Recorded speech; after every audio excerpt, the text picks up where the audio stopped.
All right. Well, look at that. We got a typo right off the bat on the title slide. This is chapter 11, Serial Murder from a Global Perspective. So, multiple homicides are not something that's unique to the United States. Um, they certainly occur throughout the world. And we're more likely to learn about serial murders or mass murders in other countries when they produce a high body count or when there's something particularly heinous about it, as opposed to learning about cases with only a few deaths. So, similar to how in the United States, we don't necessarily hear about things in other states, right? Unless they're particularly considered newsworthy, I guess. So, most of us have heard of Jack the Ripper. He's considered by many people to sort of be the beginning of serial murder, but he is far from the first serial killer. So there's a couple things that we want to think about when we're thinking about serial murder globally, right? So first of all, it's going to be defined and viewed differently in other cultures, right? So first of all, we already have a definitional problem here in the US. So originally the definition was 3 or more murders, right? And the FBI changed that a few years ago to 2 or more murders. So certainly other countries may define this differently. There are going to be cultural differences that play a role that's going to influence um, the methods and motives. And, the profile we have here in the US of a serial killer is not necessarily going to be the same profile that exists in other countries. So many super killers lived in earlier centuries when documentation was practically non existent. So some of these large numbers, maybe more folklore, sensationalism, exaggeration. So teen killers, right, people who kill with an accomplice, appear to be much more common in the US than in other countries. But in other countries, those teen killers seem to kill twice as many victims as they do here in the US. US killers appear to be more mobile and travel more often than foreign offenders do. Those in foreign countries tend to be more local. In the majority of cases, both in the US and other countries, offenders tend to be strangers to their victims. Now, again, here in the US, right, guns are often used to kill or torture victims, but those guns are rarely used or not used as often in foreign countries. That's, of course, going to boil down to the availability of guns. Team killers and solo killers, regardless of whether or not they're American or from another country, murdered about the same percentages of victims. So let's start with Germany. So you remember from an earlier chapter during the 1800s, this notion of murders by vampires and werewolves generated a lot of folklore. So, for example, drinking blood in most countries is not a crime.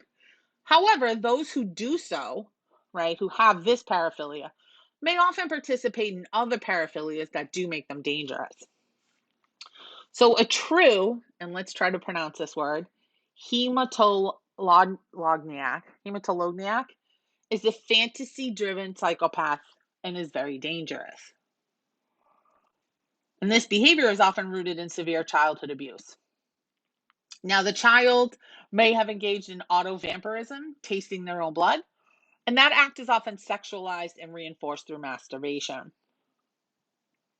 So, a progressive paraphilic stage during adolescence for these folks would include the sexual arousal of eating animals and drinking their blood while masturbating. Clearly, somebody who's engaging in this behavior is experiencing some compulsive, fantasy driven sexual nature of this paraphilia, creates a very dangerous adult. Now, today we know more about serial killers and we know there's differences between cultures and nationalities.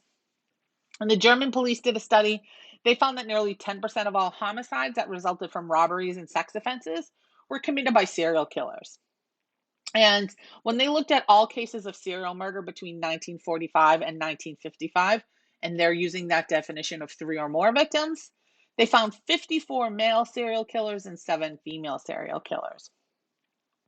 But that overwhelming sexual motivation that we see here in the US with our lust killers isn't necessarily substantiated in this German population. They were just as likely to be motivated by robberies as they were by sexual motivations.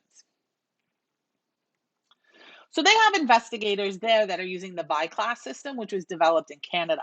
And this is an extensive questionnaire. It has 168 checklist items that focus on evidence and offender characteristics. And they can use this to look for patterns. And it's really helped them to look for patterns that differ from what we think of as this typical criminal profile of a serial killer. Now, a well-known study about serial killers out of Germany is the Harbort study. And they found that the typical killer, so again, remember, these are German serial killers, possessed minimal to average intelligence, was emotionally void, tend to have histories of criminal behavior, have abusive childhoods marked by rejection, alcoholism, and violence, and many were found to have brain abnormalities. These offenders did not rearrange the crime scene or leave behind signatures or take trophies. They also usually do not travel widely to find victims. The higher the intelligence level of the offender, actually meant they were more likely to get caught and actually to get arrested. Now, in Great Britain, they have about 5 active serial killers at any given time. And that may seem really small compared to the US, which of course it is, but we have to remember some population differences here. Great Britain is significantly smaller than the United States. They account for more victims proportionally than American serial killers do. Canada has also had several serial killers. Russell Williams is one that kind of became famous, was quite a newsmaker. So in Canada, Mellor did 2 studies, and his research provides a collection of both mass and serial killers who've operated in Canada from the early 1800s to modern day. Now, since the end of World War II, Canada has documented over 50 cases of serial murder, some of which have not been solved yet. So there's this one case there, the Highway of Tears. And this has had several dozen women who have gone missing.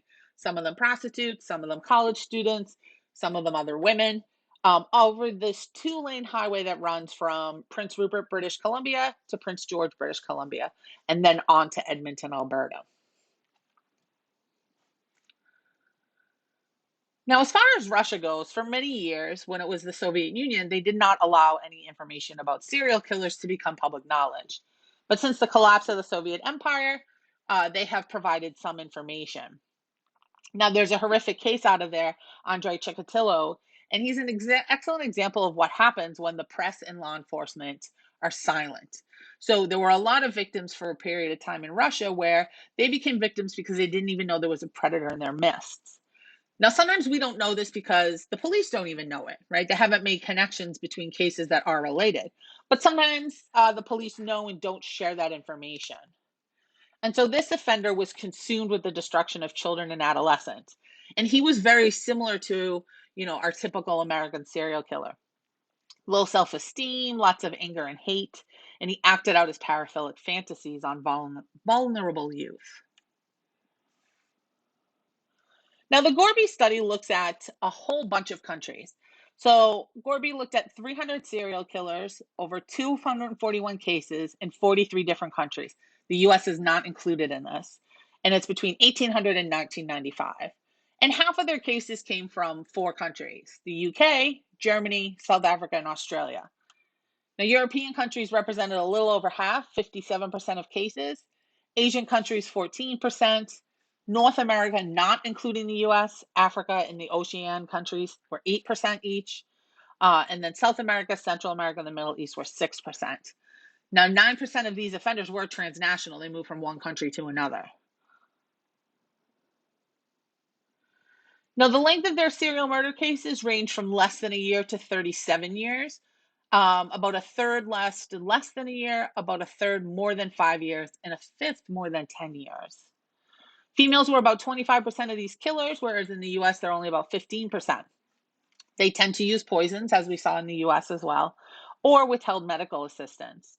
A few others strangled their victims, but in only one case was a gun used or a victim bludgeoned to death. Now, these offenders range from 13 to 60 years old at the onset of killing. So when they committed their first murder, and they ended between the ages of 16 and 70. About a third had accomplices. Nearly 80% of those teams consisted of only 2 killers. Offenders killed an average of 12 victims per case. Again, overwhelmingly strangers, and 85% of them were local. Only 15% traveled. Males prefer to asphyxiate their victims, and Americans were twice as likely to use guns. And here we could see that breakdown by both gender and age. Um, how many males first killed between 13 to 20, how many females, etc. We can also see that mobility breakdown, who is place specific, who's local, and who's traveling, based on male and female offenders, right? And overwhelmingly, we see here, especially if we look at the total column, it's a little easier to follow, right? 75, 76% are local. And then we also see that breakdown of methods. And you can look at these in more detail in the textbook or in the slides that are on Blackboard. Now, in Japan, Aki did a study, and violent crime in Japan is significantly lower than in the US. Our murder rate is 16 times that of Japan. Now, in terms of why does the US have such a high homicide rate compared to other industrialized nations, Messner and Rosenfeld have argued that it's for two reasons. One is this conspicuous consumption of material goods, but Japan has that too, but also a profound sense of individualism. And that tends to undermine any ability to really develop cultural group social support. Japan, on the other hand, is a very homogenous society. They're like 95% of them are Japanese. And so they have a common culture. Okay, so they have a social obligation that emphasizes duties and responsibilities, and they also emphasize harmony among people. So crime there is deterred more by shame and embarrassment to yourself or your family than legal punishments. Now, in Japan, they don't have that diagnosis of antisocial personality disorder. This disorder is viewed with deep suspicion, mostly because it's really the antithesis of their values. Although Japan has had several offenders who, if they were here in the United States, they would be considered a psychopath or diagnosed with antisocial personality disorder. And there is still a small but steady number of serial killers emerging in Japan. Now, in the US, right, many serial killers are lust killers, and some people argue that this is as a result of access to pornography. But Japan has seen a tremendous increase in sexually explicit materials in the sex industry. But lust murder there is very rare. And they actually think the reason for that is because there's been an increase in pornography. So that has allowed people to have a place to have these fantasies and not act them out. Now, the Aki study examines 82 Japanese serial killers between 1880 and 2002. They killed an average of 12 victims per case. Again, overwhelmingly strangers.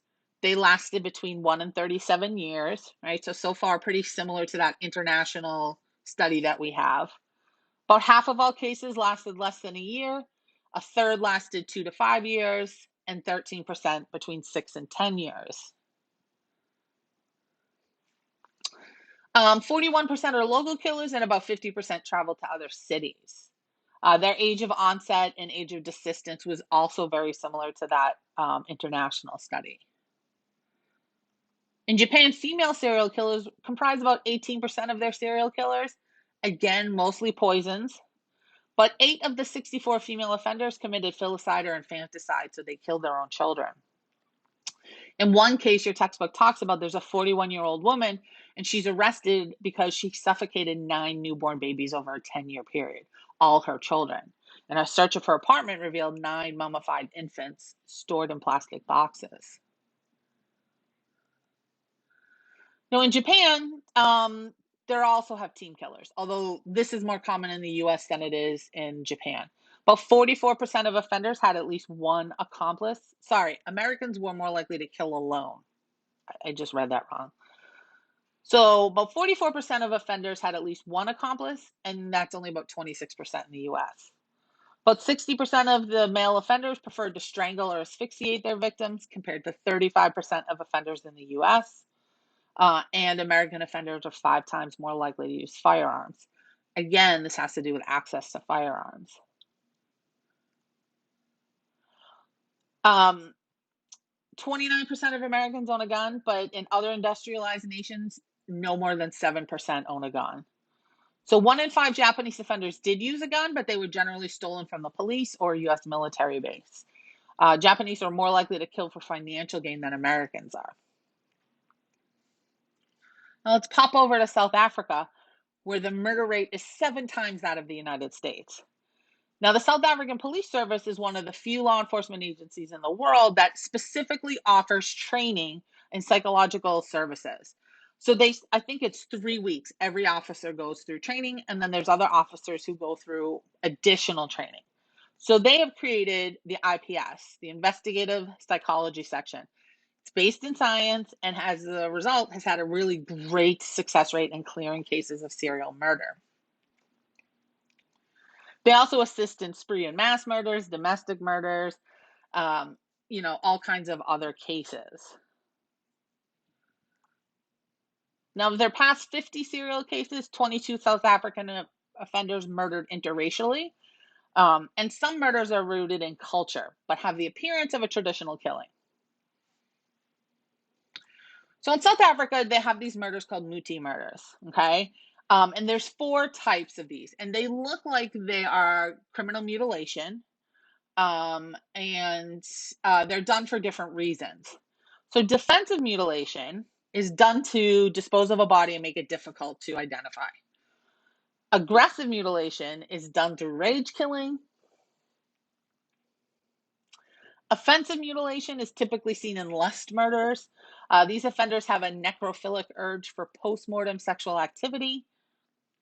A necromanic mutilation involves sexual contact with a corpse, as we see in regular necrophilia, but with the added desire to mutilate or use body parts as trophies or to fulfill fetishes. So as I mentioned, Muti murders are something specific to South Africa. It's a distinct part of their culture. Muti is a Zulu word that means medicine, and when used in the context of murder, implies the intentional gathering of body parts for use in traditional African medicine.